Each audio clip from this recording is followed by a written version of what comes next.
অভিনেতা সোহম তিনি এসেছিলেন শুটিং চলাকালীন পার্কিং নিয়ে সমস্যা এবং এখানকার যে মালিক তাকে মারধর করার একটা সিসিটিভি ফুটেজ ভাইরাল হয়েছে, সেখানে আপনি আজকে আসবেন, কি বলবেন? দেখুন, প্রথম কথা বলবো, সিসিটিভি ফুটেজ যতটুকু দেখতে পেয়েছি আমরা শিহরিত হয়ে গেছিলাম যে একজন জনপ্রতিনিধির এই আচরণ কোনোদিন হতে কাম্য নয়।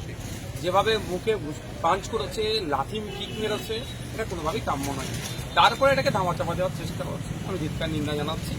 আমরা বাঙালি মানুষ, আমরা খাদ্যরসিক মানুষ, আমরা বিভিন্ন রেস্টুরেন্টে যাই, বিভিন্ন এতে যাই, গিয়ে ভালো খাবার খাই এবং যারা আমাদেরকে আপ্যায়ন করে তাদেরকে টিপ দিয়ে আমরা আসি। কিন্তু দুঃখের বিষয়, তার পরিবর্তে তাদেরকে ঘুষি দিয়ে আসছি, এটা কোনোভাবেই কাম্য নয়। শাসক দলের যে সিম্বলকে সামনে রেখে যেভাবে মিসইউজ করছে, শাসকের বদলাম হবে। আপনি আসলেন, কথাবার্তা বললেন, আমি আসলাম, অর্ডার করলাম, খেলাম। এখানে যারা ওয়েটার থেকে শুরু করে যারা সেফে ছিল, যারা যথেষ্ট তারা মধুর ব্যবহার করলো আমাদের সাথে এবং খাদ্য যেগুলো খেলাম ভালোই সুস্বাদু ছিল, ভালোই টেস্টি ছিল। যে মারধর করেছিল সোহম, তার বিষয়ে কি কোনো জিজ্ঞাসাবাদ কিছু করে দিন? সেদিন কি হয়েছিল না কিছু জানার চেষ্টা করলাম, বাকিটা তো দেখিয়ে পেলাম মিডিয়ার মাধ্যমে, অনেক কিছু হয়েছে।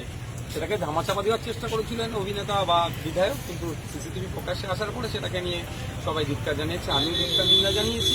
আমি আশা করব শুধু সোহমবাবু নয়, সমস্ত জনপ্রতিনিধির কাছে এবং সাধারণ মানুষের কাছে সংযত হওয়া দরকার। কোনো বিষয়ে মতনৈক্য হতেই পারে, এই ঘটনার পর মতনৈক্য হওয়ার জন্য আমি ক্ষমতার অপব্যবহার করা উচিত না। ভিডিও প্রকাশ্যে আসার পর তিনি সংবাদ মাধ্যমের সামনে এসে ক্ষমা চেয়েছেন।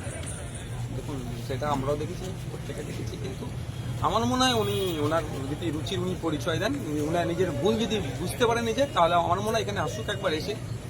আরে বাংলার এমনি কাজ না, কাজ হারিয়ে বিভিন্ন রাজ্যে পরিযায়ী শ্রমিক হয়ে যাচ্ছে, এখানে তার একটা রেস্টুরেন্ট বানিয়ে তো এত ছেলেদের মুখে আহার তুলে দিচ্ছে, এত ছেলে কাজ করছে, এখানকার রেস্টুরেন্ট মালিকের সাথে একটু কথা বলুন না, কিন্তু যে এই দিনটা তো পিক অফ দ্য মোমেন্ট ছিল, এইটুকুই কতটুকু শব্দ খরচ করুন না, তাহলে যেন কিন্তু প্রকৃতি জনপ্রতিনিধি।